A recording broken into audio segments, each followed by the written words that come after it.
Ontario's new Minister of Education has a very tough job on her hands. She inherits the fallout of Bill 115, which forced contracts on the teacher unions.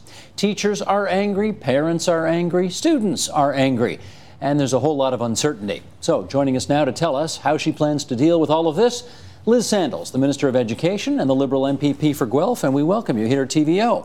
It's great to be back, Steve. Your first interview as Minister of Education, I guess, here. It's my first interview here as Minister. Let's talk about the secondary teachers, because I think they surprised everybody last week by, out of the blue, I think, saying our political action is over. We're recommending our members go back to providing extracurriculars. What role, if any, did you have in that eventuality? Well, obviously, talking to the unions when I was first appointed and agreeing with the Premier that what we needed to have was a collegial talk. But the conversations were actually mainly with the Premier's staff and with my staff over a period of several weeks about what is it we can do to repair the relationship, how do we rebuild the relationship. I saw Ken Coran after the throne speech, the head of the Secondary Teachers Federation, and I asked him on a scale of 1 to 10, where are your members today? And he said 12. So it surprised me that just a few days later, he came out and did this. Why do you think he's doing it? Oh, I think because there's an understanding that we need to give teachers back the ability to do extracurriculars. If you talk to your average teacher, they love doing extracurriculars. They know that that helps build a positive school climate.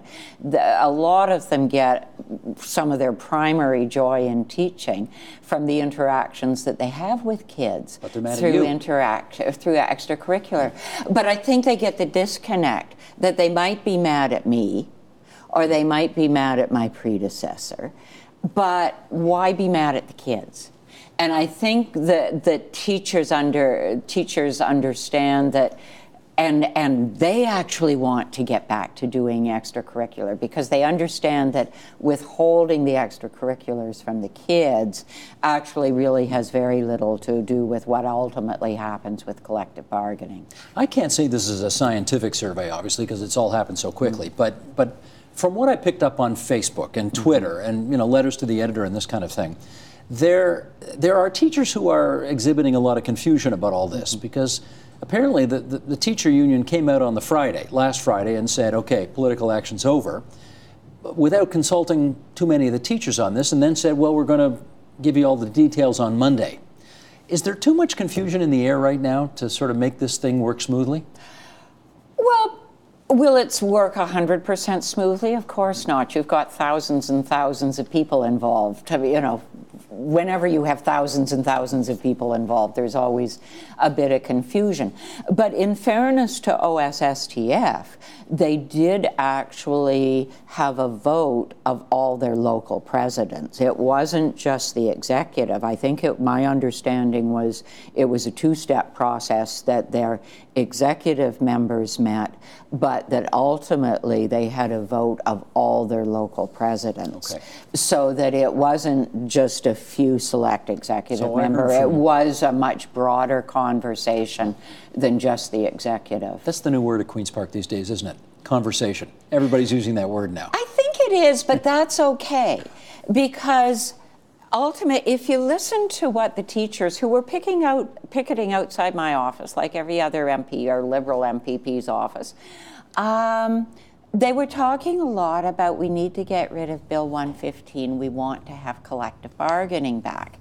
And that's actually one of the primary things that the conversation with the union leaders has been about. Because I've been around long enough to understand that the collective bargaining scheme that Bill Davis put in place, which is still essentially what we've got, is what was bequeathed by Bill Davis, was based on the notice that school boards had taxation rights. And hence you have school negotiations between local school boards and local unions. And that's fine if you think that the school board also includes the revenue, that they're the funder as well as the employer.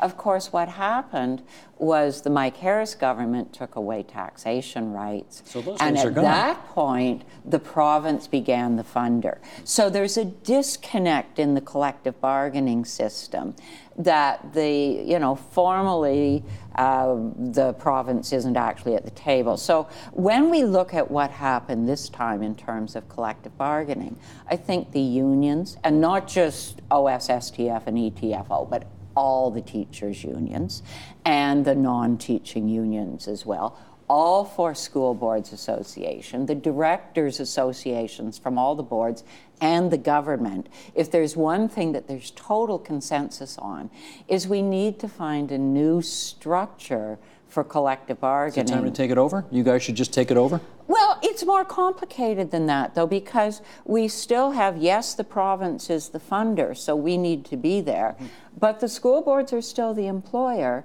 and they're still the principals and the vice principals are still the people that are managing on the ground, and the unions obviously represent the workers, either teachers or non-teachers. Right. So we have to find a new way to make this work. And I think it's that conversation about we need, and we haven't figured out the details yet, so don't ask me the details because I don't know yet, but there was this consensus that what we need to do is find a new structure for collective bargaining and then move forward using that structure. Okay. We had a bunch of teachers in here last month talking about the fallout from Bill 115, and I just want to play a little bit of tape here from a teacher who's with the Peel District School Board. Her name's Kathleen Hansen. She was sitting right over there, and here's what she had to say about all of this. Roll tape, please. I know that it feels as though when all of these policies and decisions were made, they failed to talk to educators. And what I want to do is I want to go to work and feel respected for what I do. I have a great deal of responsibility. I'm responsible for the education, health, safety, well-being, and self-esteem of 20 children a day. It is not a small task. I want to feel as though I can hold my head high when I go to work. I don't want to continue to be vilified in the media anymore. I want to feel as though I am respected for what I do and that I have my charter rights. That is what I want. Can you give her what she wants? Yes. Including the charter rights part? Well, and that's part of the putting the new collective bargaining scheme in place, is that if we have a workable way to manage collective bargaining, then when the current contract expires, when the next round of collective bargaining comes around, absolutely, we want to sit at the table. We want the government there, we want the school boards there, and we want the unions there. That's not that far from now, right? No, it's August 2014. Yeah. So you spend enough time at Queen's Park to know that if this requires legislation, and I think there's a high probability that it will, that trying to get legislation through Queen's Park these days is a non-trivial issue. So I actually think that in part the unions are willing to move reasonably quickly on this because they understand, as I do, that to have the conversation about what's the new structure and then get it through a legislature that, to put it mildly, is cantankerous, and the need that we all recognize that the deadline to have this done is early 2014, that we need to get on with the conversation quickly. But one of the things that also came up in that discussion, and I also heard it in my discussions with union leaders after the throne speech, they want an undertaking from you that never again, if an impasse over whatever, sick days, salary, whatever it may be, that the government never ever again uses its power to impose a contract on teachers of this province. Can you give them that undertaking? I can't speak for what's going to happen 10 years from now or 20 years from now. I can give them an undertaking that as far as Premier Wynne is concerned, as far as I am concerned, that the way we sort this out is with collective bargaining. And that in fact the unions have already identified a number of issues that we will want to talk about in the next round of bargaining. So, I mean, obviously you can't make any promises for 25 years from now, but as long as you're the minister, the way it was done is never going to be the way it will be done. That's what you're saying? We need to have collective bargaining, and I honestly believe that if we get a structure that suits the fact situation, who has what responsibility, then I actually believe we can make it work. I believe collective bargaining can work. And, you know, you and I both know I spent 15 years as a school board trustee. If there's one thing I learned is negotiated settlements are better than arbitrated settlements, because if you can get the give and take going, then both parties, you may not like what you got 100%, but at least you were part of finding a compromise solution.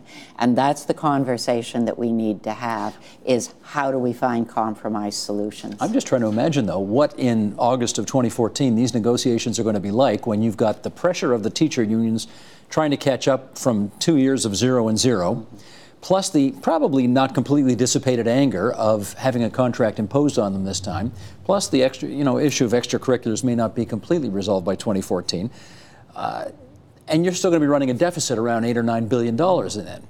I mean, this is really going to be a dog's breakfast, don't you think? This is going to be tough. Tough I is think what, I've got my work cut out for me. I like my expression better. I said it's going to be a dog's breakfast. Do you think it's... I mean, can you I imagine actually this? don't think it will be a dog's breakfast, because you actually just described the problem really accurately. So in fact, it is quite focused. Is we're working on getting rid of a deficit. The financial reality isn't going to change, that we're still going to have to be very careful with spending. So, and Premier Wynne has also been quite clear that conversations going forward with anybody with collective bargaining are going to continue to be difficult, because our financial situation is going to be difficult. But we know what the goal is. The goal is a collective agreement that's been bargained, but one that respects the fact that the province still has financial pressures. Well, here's, speaking of people we had on the program in the past, you remember Doug Little from his days on the Toronto School Board? Yes. Now he's got the little report on education that he puts out online. And he was here, I guess it was about a year ago, and said, when you cross teachers, you don't often live to brag about it. Take a look at the monitor. Let's roll tape on Doug Little right now, please. If we can turn it political for a second, Steve, no government that takes on the teachers this way survives. Oh, no, none of them have. None of them have. Yeah. That's right. And Christy Clark will go down in British Columbia for what she's doing there. Bob Rae went down for this. Took 2 terms for Harris to go down. He was wounded the first time. Took Eves out the second time. They're going to lose. And the Liberals are going to come third in the next election if they do this. Here's the bigger question, though. The teachers didn't like David Peterson in the late 1980s, so they took him down. Yeah. Then they got Bob Rae.